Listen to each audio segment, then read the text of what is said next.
प्रत्येक सहरर विकास रणनीति रे सार्वजनिक परिवहनर एक गुरुत्वपूर्ण भूमिका रही थाए। प्रदूषण नियंत्रित गमनागमन सांगकु यह स्थानीय तथा राज्यर अर्थनीति को मध्य समर्थन करिथाए। मात्र जनसाधारण प्रथम पसंद तथा आकर्षणीय करिबा पई सहर को एही सेवार सुंदर परिकल्पना एवं प्राक चिंताधारार परिवर्तन नितांत आवश्यक। साधारण परिवहन सेवा ग्रहण निमंते नागरिक मानंकु एक भरोसायोग्य निरंतर द्रुत आरामदायक सहजरे उपलब्ध सुविधाजनक सुलभ और सुरक्षित व्यवस्था आवश्यक होइथाए। मल्टीमोडाल इंटीग्रेशन व्यवस्था अधीन रे प्रथम एवं शेष माइल जोगाजोग सह या यात्री मानकर चाहिदापूर्ण रूट रे सेवा जोगाई दैछि। Capital region urban transport Odisha सरकार एक प्रमुख बस परिवहन व्यवस्था भाव में केवल भारत नुहे सारा विश्व रे एक मानक सृष्टि करि पारिछि।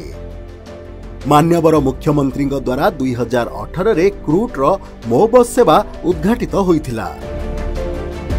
आधुनिक यात्री आश्रयस्थली लिंग अंतर्भुक्त पदक्षेप एवं उच्च मानर चालक सेवा द्वारा यह एक नूतन मान सृष्टि करिछि।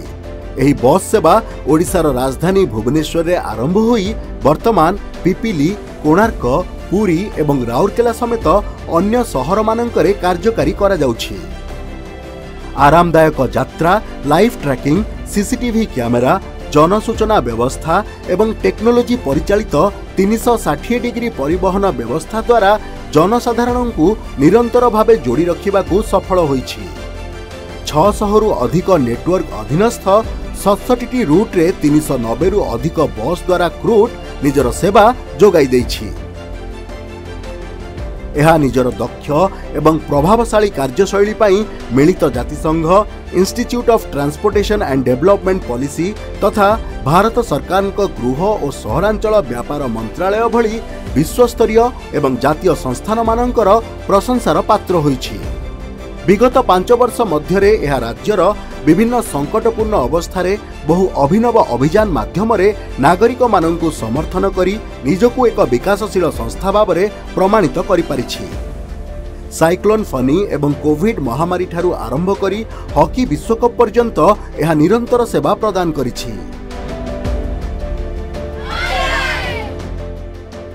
पर्यावरण अनुकूल अत्याधुनिक डिपो निर्माण एवं पुरातन बसर पुनरुद्धार प्रकल्प द्वारा क्रूट एक बृहत्कार अर्थनीतिर प्रसारण करिछि।